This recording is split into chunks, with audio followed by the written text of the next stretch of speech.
Pride and Prejudice, by Jane Austen. Chapters 4 and 5. Chapter 4. When Jane and Elizabeth were alone, the former, who had been cautious in her praise of Mr. Bingley before, expressed to her sister just how very much she admired him. "He is just what a young man ought to be," said she, "sensible, good-humoured, lively, and I never saw such happy manners, so much ease, with such perfect good breeding." "He is also handsome," replied Elizabeth, "which a young man ought likewise to be if he possibly can. His character is thereby complete." "I was very much flattered by his asking me to dance a second time. I did not expect such a compliment." "Did not you? I did for you. But that is one great difference between us. Compliments always take you by surprise, and me never." "What could be more natural than his asking you again? He could not help seeing that you were about 5 times as pretty as every other woman in the room. No thanks to his gallantry for that. Well, he certainly is very agreeable, and I give you leave to like him. You have liked many a stupider person." "Dear Lizzy!" "Oh, you are a good deal too apt, you know, to like people in general. You never see a fault in anybody. All the world are good and agreeable in your eyes. I never heard you speak ill of a human being in your life." "I would not wish to be hasty in censuring anyone, but I always speak what I think." "I know you do, and it is that which makes the wonder. With your good sense, to be so honestly blind to the follies and nonsense of others. Affectation of candour is common enough. One meets with it everywhere. But to be candid without ostentation or design, to take the good of everybody's character, and make it still better, and say nothing of the bad, belongs to you alone. And so you like this man's sisters too, do you? Their manners are not equal to his." "Certainly not, at first, but they are very pleasing women when you converse with them. Miss Bingley is to live with her brother and keep his house, and I am much mistaken if we shall not find a very charming neighbour in her." Elizabeth listened in silence, but was not convinced. Their behaviour at the assembly had not been calculated to please in general, and with more quickness of observation and less pliancy of temper than her sister, and with a judgment too unassailed by any attention to herself, she was very little disposed to approve them. They were in fact very fine ladies, not deficient in good humour when they were pleased, nor in the power of making themselves agreeable when they chose it, but proud and conceited. They were rather handsome, had been educated in one of the first private seminaries in town, had a fortune of 20,000 pounds, were in the habit of spending more than they ought, and of associating with people of rank, and were therefore in every respect entitled to think well of themselves and meanly of others. They were of a respectable family in the north of England, a circumstance more deeply impressed on their memories than that their brother's fortune and their own had been acquired by trade. Mr. Bingley inherited property to the amount of nearly 100,000 pounds from his father, who had intended to purchase an estate, but did not live to do it. Mr. Bingley intended it likewise, and sometimes made choice of his county, but as he was now provided with a good house and the liberty of a manor, it was doubtful to many of those who best knew the easiness of his temper, whether he might not spend the remainder of his days at Netherfield, and leave the next generation to purchase. His sisters were anxious for his having an estate of his own, but though he was now only established as a tenant, Miss Bingley was by no means unwilling to preside at his table, nor was Mrs. Hurst, who had married a man of more fashion than fortune, less disposed to consider his house as her home when it suited her. Mr. Bingley had not been of age 2 years when he was tempted by an accidental recommendation to look at Netherfield House. He did look at it, and into it for half an hour, was pleased with the situation and the principal rooms, satisfied with what the owner said in its praise, and took it immediately. Between him and Darcy there was a very steady friendship, in spite of great opposition of character.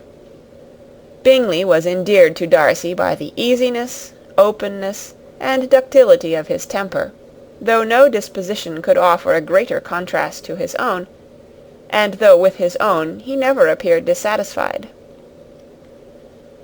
On the strength of Darcy's regard Bingley had the firmest reliance, and of his judgment the highest opinion. In understanding, Darcy was the superior. Bingley was by no means deficient, but Darcy was clever. He was at the same time haughty, reserved, and fastidious, and his manners, though well bred, were not inviting. In that respect his friend had greatly the advantage. Bingley was sure of being liked wherever he appeared. Darcy was continually giving offence. The manner in which they spoke of the Meryton assembly was sufficiently characteristic. Bingley had never met with more pleasant people or prettier girls in his life. Everybody had been most kind and attentive to him. There had been no formality, no stiffness. He had soon felt acquainted with all the room, and as to Miss Bennet, he could not conceive an angel more beautiful. Darcy, on the contrary, had seen a collection of people in whom there was little beauty and no fashion, for none of whom he felt the smallest interest, and from none received either attention or pleasure.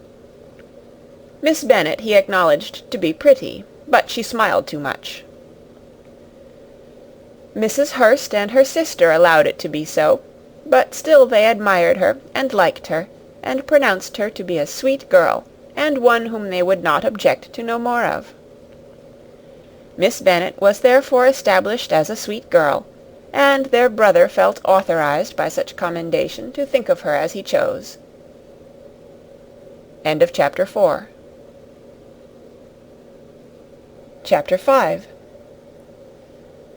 Within a short walk of Longbourn lived a family with whom the Bennets were particularly intimate. Sir William Lucas had been formerly in trade in Meryton, where he had made a tolerable fortune, and risen to the honour of knighthood by an address to the king during his mayoralty. The distinction had perhaps been felt too strongly. It had given him a disgust to his business, and to his residence in a small market town, and, in quitting them both, he had removed with his family to a house about a mile from Meryton, denominated from that period Lucas Lodge, where he could think with pleasure of his own importance, and, unshackled by business, occupy himself solely in being civil to all the world. For, though elated by his rank, it did not render him supercilious. On the contrary, he was all attention to everybody. By nature inoffensive, friendly, and obliging, his presentation at St. James's had made him courteous. Lady Lucas was a very good kind of woman, not too clever to be a valuable neighbour to Mrs. Bennet. They had several children. The eldest of them, a sensible, intelligent young woman, about 27, was Elizabeth's intimate friend. That the Miss Lucases and the Miss Bennets should meet to talk over a ball was absolutely necessary, and the morning after the assembly brought the former to Longbourn to hear and to communicate. "You began the evening well, Charlotte," said Mrs. Bennet with civil self-command to Miss Lucas. "You were Mr. Bingley's first choice." "Yes, but he seemed to like his second better." "Oh, you mean Jane, I suppose, because he danced with her twice. To be sure, that did seem as if he admired her.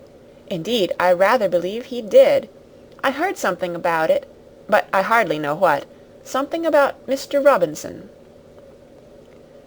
"Perhaps you mean what I overheard between him and Mr. Robinson. Did not I mention it to you? Mr. Robinson's asking him how he liked our Meryton assemblies, and whether he did not think there were a great many pretty women in the room, and which he thought the prettiest, and his answering immediately to the last question, 'Oh, the eldest Miss Bennet, beyond a doubt. There cannot be two opinions on that point." "Upon my word! Well, that is very decided indeed. That does seem as if... But, however, it may all come to nothing, you know." "My overhearings were more to the purpose than yours, Eliza," said Charlotte. "Mr. Darcy is not so well worth listening to as his friend, is he? Poor Eliza! To be only just tolerable. I beg you would not put it into Lizzie's head to be vexed by his ill treatment, for he is such a disagreeable man that it would be quite a misfortune to be liked by him. Mrs. Long told me last night that he sat close to her for half an hour, without once opening his lips." "Are you quite sure, ma'am? Is not there a little mistake?" said Jane. "I certainly saw Mr. Darcy speaking to her." "Aye, because she asked him at last how he liked Netherfield, and he could not help answering her, but she said he seemed quite angry at being spoke to." "Miss Bingley told me," said Jane, "that he never speaks much, unless among his intimate acquaintances. With them he is remarkably agreeable." "I do not believe a word of it, my dear. If he had been so very agreeable, he would have talked to Mrs. Long. But I can guess how it was. Everybody says that he is eat up with pride, and I dare say he had heard somehow that Mrs. Long does not keep a carriage, and had come to the ball in a hack chaise." "I do not mind his not talking to Mrs. Long," said Miss Lucas, "but I wish he had danced with Eliza." "Another time, Lizzy," said her mother, "I would not dance with him, if I were you." "I believe, ma'am, I may safely promise you never to dance with him." "His pride," said Miss Lucas, "does not offend me so much as pride often does, because there is an excuse for it. One cannot wonder that so very fine a young man, with family, fortune, everything in his favour, should think highly of himself. If I may so express it, he has a right to be proud." "That is very true," replied Elizabeth, "and I could easily forgive his pride, if he had not mortified mine." "Pride," observed Mary, who piqued herself upon the solidity of her reflections, "is a very common failing, I believe. By all that I have ever read, I am convinced that it is very common indeed, that human nature is particularly prone to it, and that there are very few of us who do not cherish a feeling of self-complacency on the score of some quality or other, real or imaginary. Vanity and pride are different things, though the words are often used synonymously. A person may be proud without being vain. Pride relates more to our opinion of ourselves, vanity to what we would have others think of us." "If I were as rich as Mr. Darcy," cried a young Lucas, who came with his sisters, "I should not care how proud I was. I would keep a pack of foxhounds, and drink a bottle of wine a day." "Then you would drink a great deal more than you ought," said Mrs. Bennet, "and if I were to see you at it, I should take away your bottle directly." The boy protested that she should not. She continued to declare that she would, and the argument ended only with the visit. End of Chapter 5. Recorded on November 6th, 2005, in Oceanside, California.